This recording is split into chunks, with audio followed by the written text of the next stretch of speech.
అల్లూరు జిల్లా అరకులోయలో ఒక్కసారిగా అలజడి రేగింది.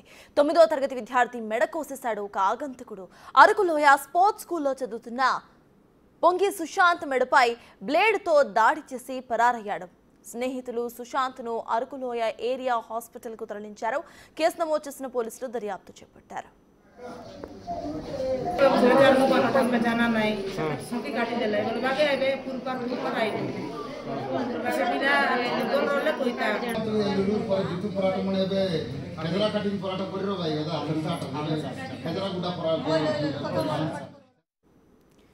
ఘటనకు సంబంధించిన అప్డేట్స్ మా ప్రతినిధి రాజు అందిస్తారు. రాజు, చెప్పండి, ప్రెసెంట్ ఆ స్టూడెంట్ పరిస్థితి ఎలా ఉంది?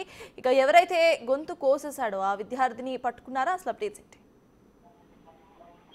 అరకులోయలో స్పోర్ట్స్ స్కూల్లో 9వ తరగతి చదువుతున్నటువంటి సుశాంత్ మెడపై గుర్తు తెలియని వ్యక్తి ఎవరో మెడని కోసేసినటువంటి సంఘటన ఒక్కసారిగా స్కూల్ విద్యార్థుల్లో భయభ్రాంతులు క్రియేట్ చేసినటువంటిది అయితే ఉంది.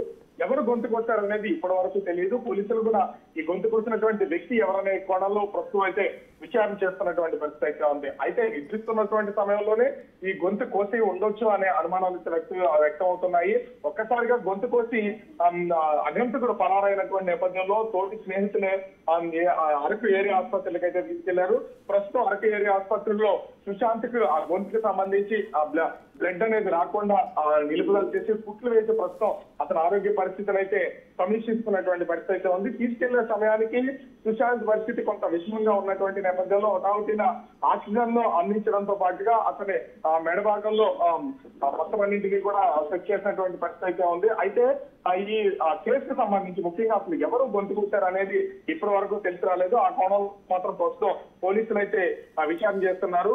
అసలు స్పోర్ట్స్ స్కూల్లోకి ఎలా వచ్చారు? ఎందుకంటే స్నేహితుల మధ్యన సహజంగా అనేక గొడవలు జరుగుతూ ఉంటాయి. ఈ గొడవల కారణంగానే తోటి స్నేహితులు ఎవరన్నా దీనికి అగత్యానికి పాల్పడ్డారా, లేకపోతే కావాలనే బయట నుంచి వచ్చినటువంటి వ్యక్తులు ఎవరన్నా దీన్ని హత్య చేసే ప్రయత్నం చేశారన్న కోణంలో కూడా ప్రస్తుతం అయితే పోలీసులు విచారణ చేస్తున్నారు. అటు స్కూల్ తో పాటు స్కూల్ ప్రిన్సిపల్, అక్కడ ఉన్నటువంటి టీచింగ్ స్టాఫ్ ను కూడా విచారణ చేస్తున్నటువంటి పరిస్థితి అయితే కనిపిస్తుంది. ఖచ్చితంగా ఈ విద్యార్థికి సంబంధించి అసలు ఈ ప్రమాదం ఎలా జరిగింది, కావాలనే హత్య చేయడానికి ప్రయత్నించారనే బయటపడే అవకాశం అయితే కనిపిస్తుంది. Thank you Raju.